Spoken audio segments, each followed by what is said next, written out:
Hello students, I am Dr. A.B. Patil. Welcome in this session of Biodiversity, Conservation and Environmental Issues, lecture number 7.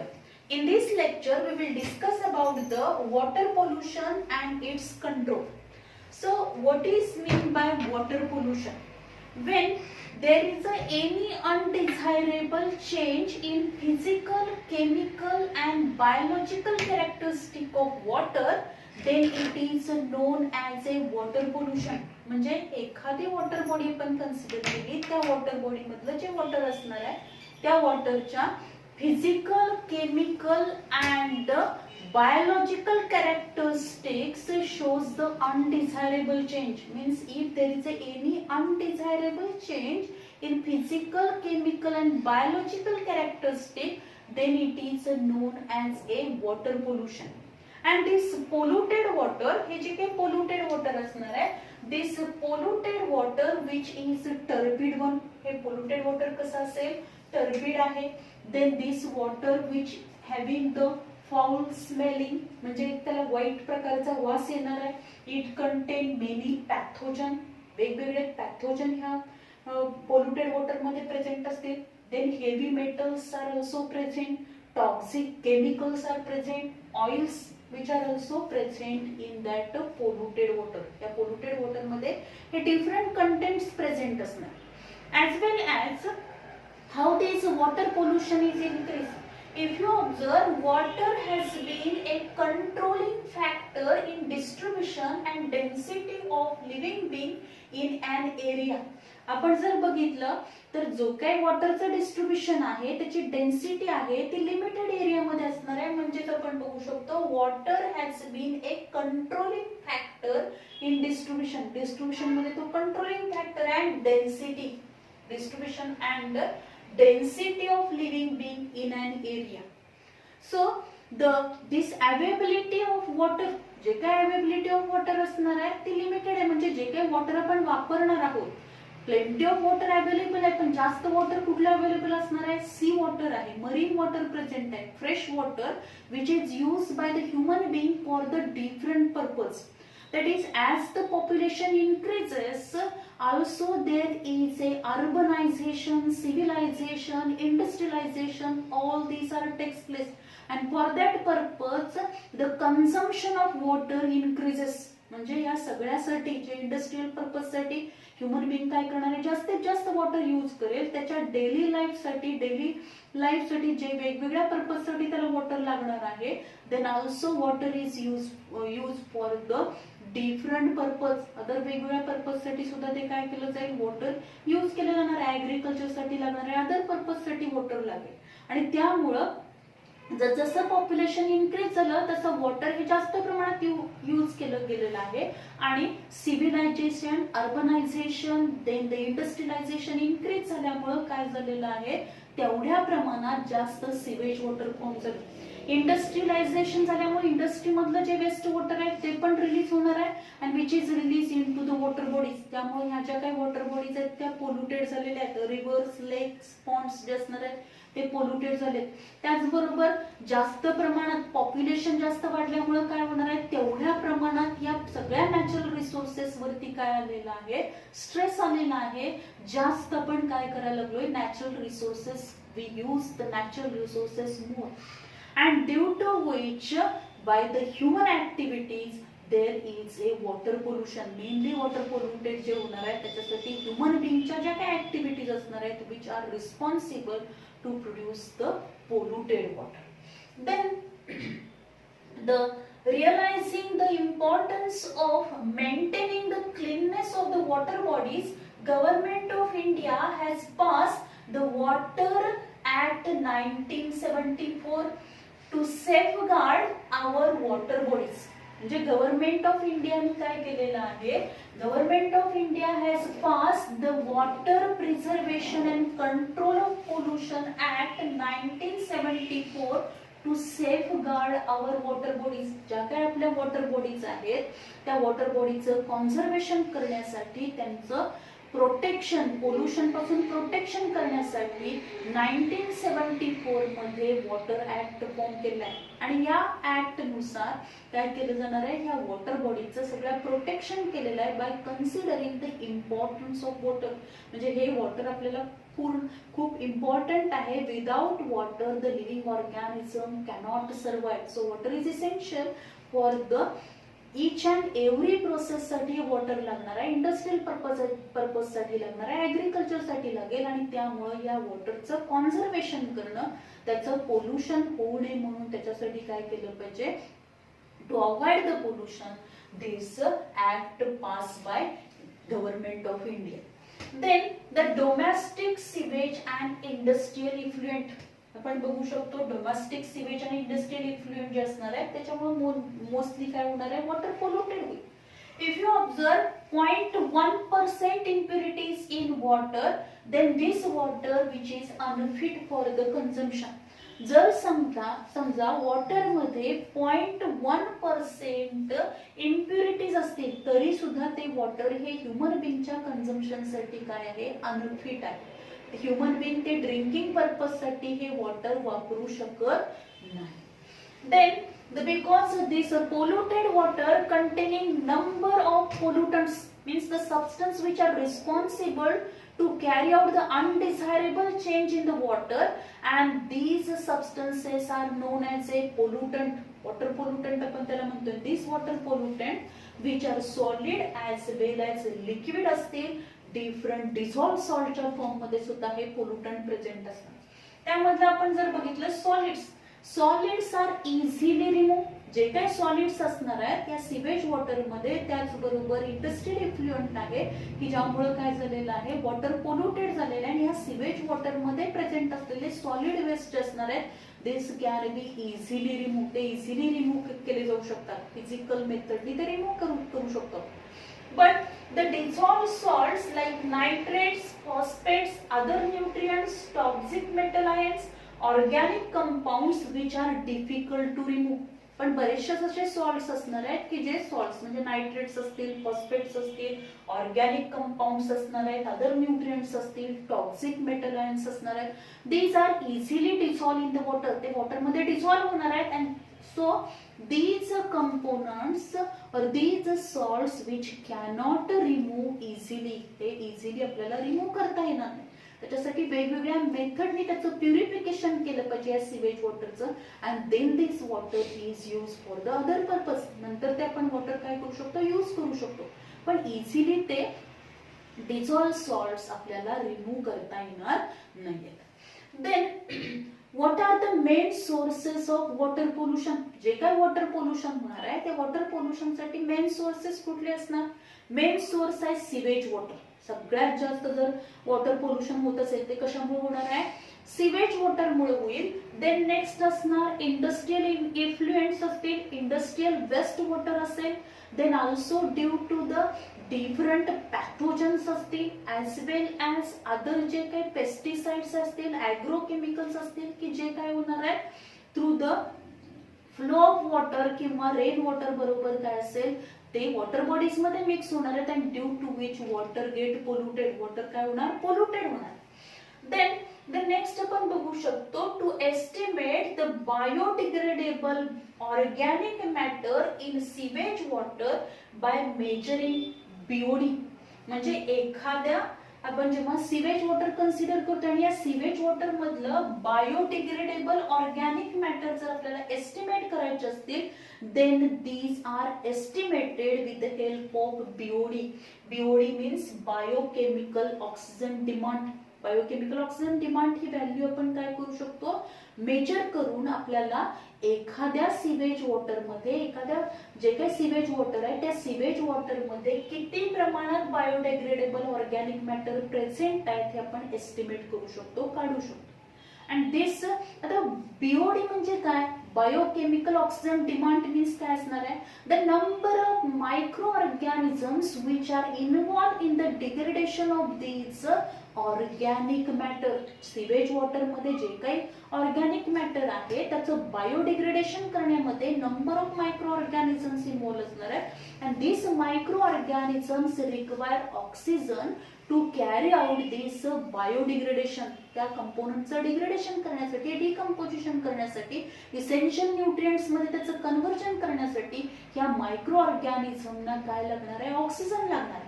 म्हणजे जेवढ्या प्रमाणात त्यांना oxygen लागणार आहे, जेवढी त्या मायक्रो ऑर्गॅनिझमची ऑक्सिजनची डिमांड असेल त्याला आपण म्हणतो बायोकेमिकल ऑक्सिजन डिमांड, त्याला बायोकेमिकल ऑक्सिजन डिमांड म्हटलं जातं. It is express in milligram of oxygen per litre of water, म्हणजे पर लिटर ऑफ वॉटर मध्ये किती मिलीग्राम ऑक्सिजन आहे याच्यावरून आपण काय करू शकतो, बीओडी व्हॅल्यू काढू शकतो.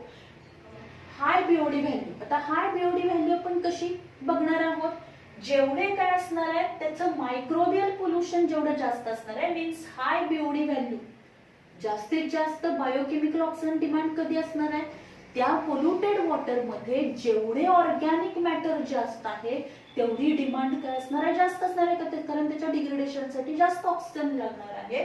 So high BOD means the intense level of microbial pollution, microbial pollution जास्त प्रमाणात तो काय असणार आहे, पोल्युटेड वॉटर ते असणार आहे. Then the sharp decline in oxygen level of H2 which responsible for the mortality of the fish and aquatic animals.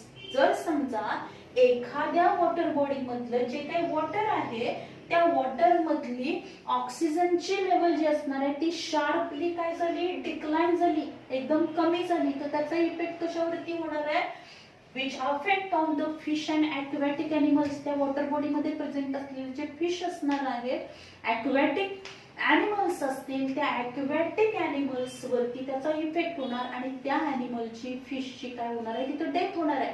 कारण सगळ्या लिव्हिंग ऑर्गॅनिझमला लाईव्ह राहण्यासाठी ऑक्सिजन लागणार आहे. सपोज जर काय झालेलं आहे, त्या वॉटर बॉडी मधला ऑक्सिजनची लेवल ही शार्पली डिक्लाइन झाली, then it affect on the these animals, aquatic animals, and then there is a mortality of the fish and aquatic animals. Then large amount of nutrients in water. Suppose water मध्ये जास्त प्रमाणात nutrients present असतील, then it leads to the excessive growth of planktonic free floating algae, that is blue green algae, and then there is a formation of algal bloom.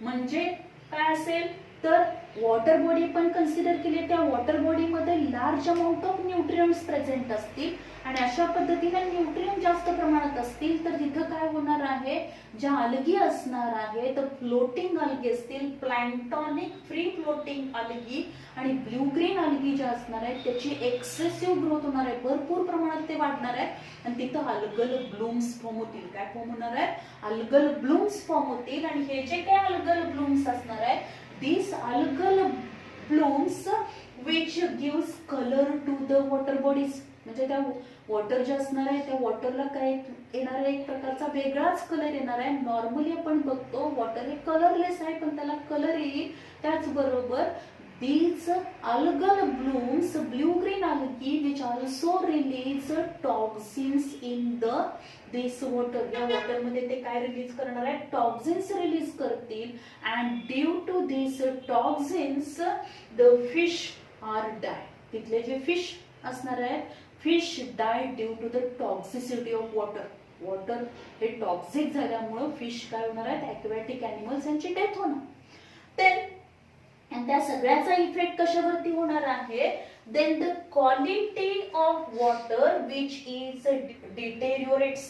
ती काय होणार आहे, quality of water which is deteriorates, म्हणजे ती काय होईल, त्याची quality काय होणार आहे, जी नॉर्मल क्वालिटी आहे ती राहणार नाहीये त्याची आणि त्याचा इफेक्ट काय होणार, क्वालिटी चेंज झाल्यामुळे ते वॉटर जे असणार आहे, this water is toxic to the human being as well as other animals. जे काही अदर एनिमल्स असतील ह्युमन बीइंग साठी हे वॉटर काय असेल, टॉक्सिक असणार आहे, पॉइझनस असेल. So this is all about the BOD and also if there is a nutrient, organic nutrients in the water, are increase, एखाद्या वॉटर बॉडी मधलं जर ऑर्गॅनिक न्यूट्रिएंट्स वाढले तर त्याचा इफेक्ट हा पूर्ण तिथं प्रेझेंट असलेल्या फ्लोरा अँड फाउनावरती होणार आहे अँड वॉटर बिकम टॉक्सिक. ते वॉटर काय होईल, टॉक्सिक होणार आहे and which is not useful for the human beings and other animals.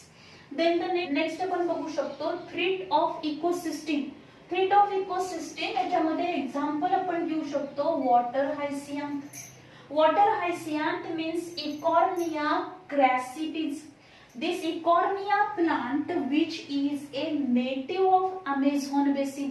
हे प्लांट कुठलं आहे प्रॉपर, तर it is a native of Amazon basin and it is introduce in India for its beautiful purple colour flowers. जे काही purple कलरचे flowers आहेत त्याच्यासाठी हे प्लांट इंडियामध्ये इंट्रोड्यूस केलं गेलं and it is a invasive species. But this invasive species which can be grow very fastly. इतक्या फास्टली त्याची ग्रोथ होणार आहे and now this species which become it is a nuisance. इतक्या फास्टली वाढायला लागले की ते पूर्ण त्या वॉटर बॉडीला कव्हर करणार आहे की त्याचा जो रिमूव्ह करण्याचा आपला रेट आहे त्याच्यापेक्षा कितीतरी पटीनं ते फास्टली काय होतं, ग्रो होतं आणि पूर्ण वॉटर बॉडीमध्ये ते स्प्रेड होणार आहे. त्याचा इफेक्ट तिथं प्रेझेंट असलेल्या सगळ्या प्लांट्स आणि ॲनिमल्स वरती होणार आहे, टोटल त्या वॉटर बॉडीच्या फ्लोरा फाउनावरती होणार. So this Eichhornia called as a terror of Bengal. त्याला टेरर ऑफ बेंगाल म्हटलेलं आहे. देन द नेक्स्ट आपण बघणार आहोत next point that is natural eutrophication. This natural eutrophication is ageing of lake due to nutrient enrichment of water. म्हणजेच एखाद्या लेकचं जे ageing process होते आणि ती कशामुळे होणार आहे, तर तिथं वर्षानुवर्ष काय साठत जाणार आहेत, न्यूट्रिएंट साठत जाणार आहेत, न्यूट्रिएंट इनरिचमेंट आपल्याला पाहायला मिळेल and then this water body means a lake which is known as a natural eutrophication. त्या प्रोसेसला आपण नॅचरल युट्रोफिकेशन म्हणतो. Natural eutrophication is ageing of lake. लेकचं एजिंग होणार आहे due to nutrient enrichment of water. Water मध्ये nutrient enrichment झाले. Then also we observed that this aging process which required thousands of years, त्याच्यासाठी भरपूर हजारो वर्ष लागणार आहेत and this aging process which is affected by the different factors. म्हणजे ही जी काही एजिंग प्रोसेस होणार आहे त्याच्यासाठी कोणकोणते फॅक्टर रिस्पॉन्सिबल असणार, क्लायमॅटिक कंडिशन असतील, different nutrients which are present in that water bodies, त्याचबरोबर जे काही आपण एन्व्हायरमेंटल कंडिशनचा त्याच्यावरती इफेक्ट होणार आहे. ह्या सगळ्या प्रोसेसनी हळूहळू त्याचं काय होतं, एजिंग होत जाणार आहे आणि त्याच्यामध्ये त्या वॉटर बॉडीज मधल्या वॉटरमध्ये इनरिचमेंट ऑफ न्यूट्रिएंट्स होते. But nowadays this enrichment process, nutrient enrichment process which takes place very fastly means there is a acceleration. आपण बघू शकतो due to human activities aging process takes place very fastly,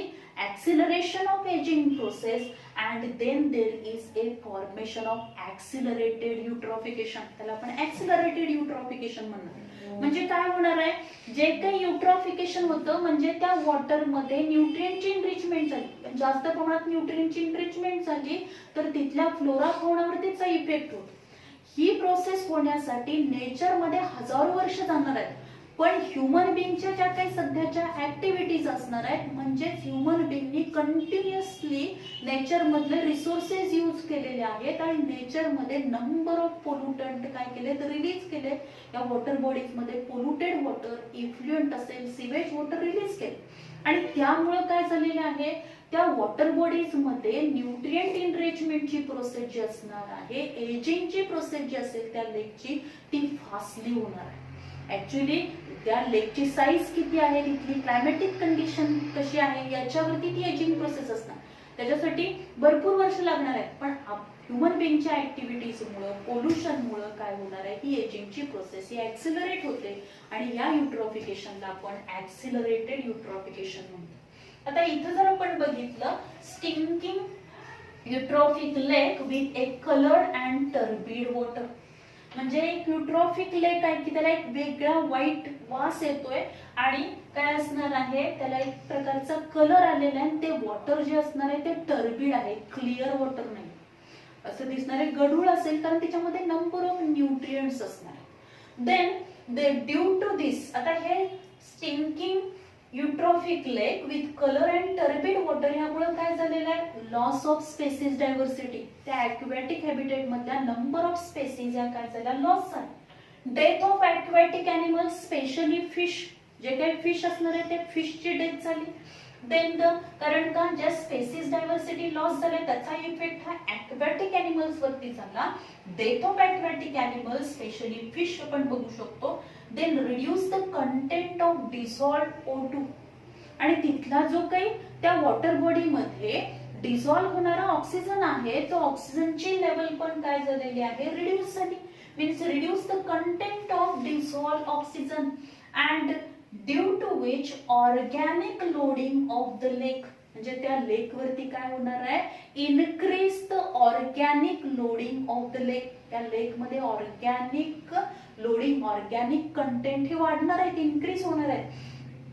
and which affect on the submerge plant, त्याचा effect कशावरती होईल, submerge plant वरती होणार. कारण का, कारण यामधले न्यूट्रिएंट कंटेंट वाढले, ऑक्सिजनची लेवल कमी झाली. सबमर्ज प्लांट जे असणार आहेत त्या वॉटर मध्ये प्रेझेंट असलेले सबमर्ज प्लांट जे असतील, these submerge plants which do not get the light, त्यांना काय मिळणार नाही, लाईट मिळणार नाहीये. लाईट तिथपर्यंत पोहोचू शकणार नाही कारण त्या वॉटरची टर्बिडिटी आहे. त्याचबरोबर त्याच्यामध्ये प्रेझेंट असलेले वेगवेगळे न्यूट्रिएंट्स आहेत, ऑर्गॅनिक कंपोनेंट्स आहेत. त्यामुळं काय होईल, सबमर्ज प्लांट हे फोटोसिंथेसिस करू शकणार नाही कारण त्यांना सफिशियंट लाईट अवेलेबल होणार नाही. त्यामुळे सबमर्ज प्लांटची पण डेथ होईल. Then due to which biological enrichment of water, आणि त्यामुळे पहिल्यांदा सुरुवातीला आपण बघितले बऱ्याचशा स्पेसिस ज्याच्यामध्ये नष्ट झाल्या. त्याचबरोबर फिशची डेथ झाली. त्यानंतर जे काही सबमर्ज प्लांट्स आहेत त्या सबमर्ज प्लांटची पण डेथ झालेली आहे. त्यामुळं त्या वॉटर बॉडी मधली काय होणार आहे, biological enrichment of the water is takes place. तिथं बायोलॉजिकल इनरिचमेंट होईल and nutrient enrichment of water is takes place and this process is known as eutrophication. त्याला आपण युट्रॉफिकेशन म्हणतो. आणि ही युट्रॉफिकेशन जी असणार आहे ती स्टेप वाईज होत जाणार आहे, हळूहळू होईल नेचर मध्ये. पण जर ह्युमन बिंगच्या ऍक्टिव्हिटीजनी जर युट्रॉफिकेशन झालं असेल तर ही प्रोसेस नेचर मध्ये नॅचरली जे युट्रॉफिकेशन होणार आहे त्याच्यापेक्षा कितीतरी पटीने ती काय होईल, फास्टली होणार. देन बायोमॅग्निफिकेशन. तर बायोमॅग्निफिकेशन म्हणजे काय, certain pollutants get accumulated in the tissues in increasing concentration along the food chains and this is called as a biological magnification or biomagnification. याच्यामध्ये काय होतं तर certain pollutants, काही असे pollutants आहेत की जे ऑर्गॅनिझम्सच्या टिश्यूज मध्ये, जे काही लिव्हिंग ऑर्गॅनिझम आहेत त्या लिव्हिंग ऑर्गॅनिझम मध्ये, प्लांट्स, ॲनिमलच्या टिश्यू मध्ये ते अॅक्युमुलेटेड होणार आहेत in increasing concentration along the food chain. म्हणजे त्याचं कॉन्सन्ट्रेशन हळूहळू वाढत जाणार आहे. जसं आपण बघितलं प्रोड्युसर मध्ये त्याचं जेवढं कॉन्सन्ट्रेशन असणार आहे त्याच्यापेक्षा जास्त कॉन्सन्ट्रेशन त्याच्यावर डिपेंड असलेल्या प्रायमरी कन्झ्युमर्स मध्ये असेल. प्रायमरी कन्झ्युमर्स पेक्षा त्याचं जे काही अॅक्युम्युलेशन आपल्याला दिसणार आहे सेकंडरी कन्झ्युमर्स मध्ये ते जास्त असेल. सेकंडरी कन्झ्युमर्स पेक्षा टर्शरी कन्झ्युमर्स मध्ये these pollutant or pesticides are accumulated in increasing concentration and this is called as a biomagnification. त्याला आपण काय म्हणतो, बायोमॅग्निफिकेशन म्हणतो. and these biomagnifications, त्याचं एक्झाम्पल, ते बायोमॅग्निफिकेशन कशामुळे होणार आहे तर पेस्टिसाइड्स आहेत, पोल्युटंट्स आहेत की ते कसे आहेत, नॉन बायोडिग्रेडेबल आहेत. ते नॉन बायोडिग्रेडेबल आहेत. फॉर एक्झाम्पल आपण बघू शकतो DDT आहे, मर्क्युरी आहे, हे नॉन बायोडिग्रेडेबल आहे, त्याचं मेटाबॉलिझम होऊ शकत नाही. त्यामुळे ते काय होणार आहेत, ऍक्युम्युलेट होत जाणार आहे एका ट्रॉफिक लेवल मधून दुसऱ्या ट्रॉफिक लेवल मध्ये. इथं त्याचा पण एक फूड चेन आपण कन्सिडर केली, ॲक्वॅटिक इकोसिस्टीम मध्ये फूड चेन आपण कन्सिडर केली. त्याच्यामध्ये डीडीटीचं बायोमॅग्निफिकेशन कशा प्रकारे होतं ते आपण बघणार आहोत. That is water. वॉटर मध्ये जे प्रेझेंट असणार आहे दॅट इज 1/3 ppm एवढं काय असणार आहे, तर तिथं अगदी कमी प्रमाणात डीडीटी काय असणार आहे, डीडीटीचं ॲक्युम्युलेशन झालं. देन त्या वॉटर मध्ये प्रेझेंट असलेले झू प्लॅन्क्टॉन जे असणार आहेत, in that zoo planktons 0.04 ppm DDT is accumulated. Then in small fish, म्हणजे हे स्मॉल फिश कुणावरती डिपेंड आहे, झू प्लॅन्क्टॉन. हे झू प्लॅन्क्टॉनला खाणार आहेत ते त्या स्मॉल फिश मध्ये, म्हणजे ह्या झू प्लॅन्क्टॉन कडून ते कुणामध्ये ट्रान्सफर झालं, स्मॉल फिश मध्ये गेलेलं आहे. आणि स्मॉल फिश मध्ये त्याचं ॲक्युम्युलेशन किती असेल, 0.5 ppm असेल. Then small fish to larger fish मध्ये this DDT is accumulated 2 ppm present असेल ते. Then in a fish eating birds, त्या फिश इटिंग बर्ड्स मध्ये आपण जर बघितलं, this DDT this is accumulated 25 ppm. म्हणजे आपण या अगदी ह्या प्रोड्युसर्स, म्हणजे अगदी आपण त्या इकोसिस्टीम मधल्या बेस पासून आपण जर पुढे जात गेलो तर आपल्या लक्षात येईल की प्रत्येक ट्रॉफिक लेवलला ह्या डीडीटीचं ॲक्युम्युलेशन, त्याचं कॉन्सन्ट्रेशन हे इन्क्रीज होत गेलेलं आहे. त्याचं ॲक्युम्युलेशन इन्क्रीज होत गेलं आणि त्यालाच आपण बायोमॅग्निफिकेशन म्हणतो. म्हणजे वॉटर मध्ये एकदम कमी प्रमाणात असेल पण ते झू प्लॅन्क्टॉन मध्ये त्याच्यापेक्षा जास्त असेल. हे झू प्लॅन्क्टॉन वरती डिपेंड असलेले त्याचं फूड, म्हणजेच ते कोणाचं फूड आहे, फिशचं. त्यामुळे हे झू प्लॅन्क्टॉन जेव्हा स्मॉल फिश ईट करणार आहे तेव्हा ती डीडीटी या स्मॉल फिश मध्ये जाणार आहे आणि त्याचं ॲक्युम्युलेशन 0.5 ppm असेल. स्मॉल फिशला खाणारे जे लार्ज फिश आहेत त्या स्मॉल फिश कडून लार्ज फिशच्या टिश्यू मध्ये ते ॲक्युम्युलेट होईल, 2 ppm होणार आहे. आणि ह्या लार्ज फिशला खाणारे जे काही फिश इटिंग बर्ड्स असतील त्या तिथं त्याचं ॲक्युम्युलेशन किती होईल, 25 ppm होणार आहे. Then we discuss about the thermal pollution of water. In thermal power plant or nuclear power plant, water is used as a coolant. Water तिथे कशासाठी वापरलं जाणार आहे, कूलिंग एजंट म्हणून वापरलं जाणार आहे. आणि कूलिंग एजंट साठी ते वापरलं जाणार आहे. जेव्हा ही प्रोसेस पूर्ण होईल तेव्हा जे काही वॉटर या थर्मल पॉवर प्लांट मधून न्यूक्लिअर पॉवर प्लांट मधून बाहेर पडतं त्या वॉटरचं टेम्परेचर इन्क्रीज झालेलं असणार आहे.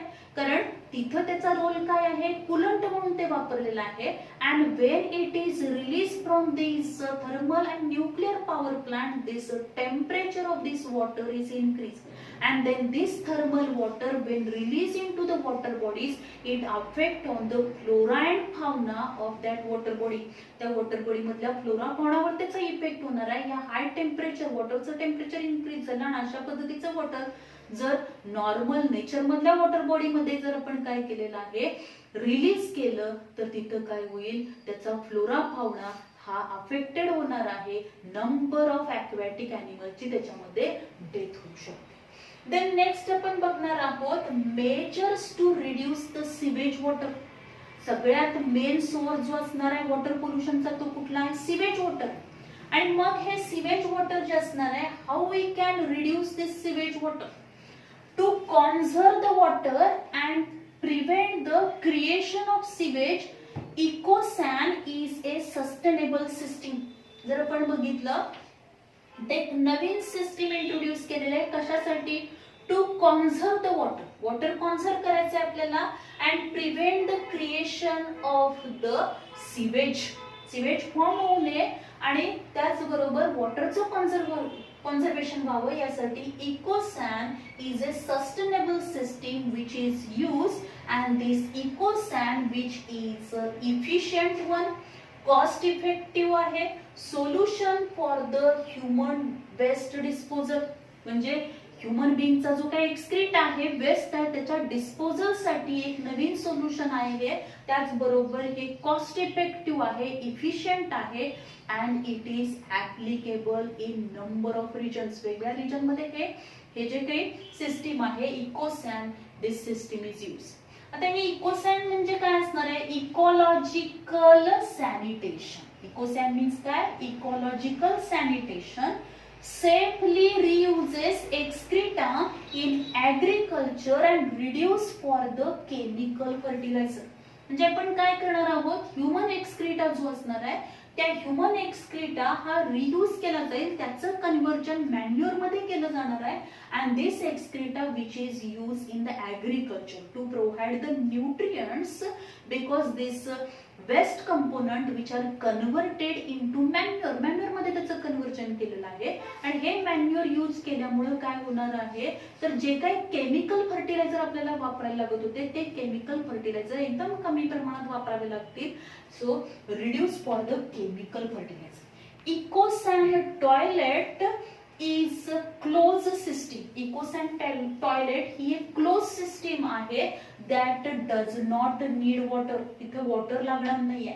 It is a alternative to leach pit toilets in place where water is scarce or where risk of groundwater contamination. आता हे कोणत्या ठिकाणी आपण वापरू शकतो, तर ही सिस्टीम जी असणार आहे अल्टरनेटिव्ह मेथड आहे ही, where the it is alternative to leach pit toilets. leach pit toilets चा एक अल्टरनेटिव्ह आहे. आणि इन प्लेस कुठं, तर where the water is scarce or the म्हणजे स्कॅरिसिटी ऑफ वॉटर असेल, कमी प्रमाणात वॉटर अवेलेबल आहे, पाण्याचं दुर्भिक्ष आहे, अशा ठिकाणी आपण काय करू शकतो, हे इकोसॅन टॉयलेट आपण तिथं ही सिस्टीम वापरू शकतो.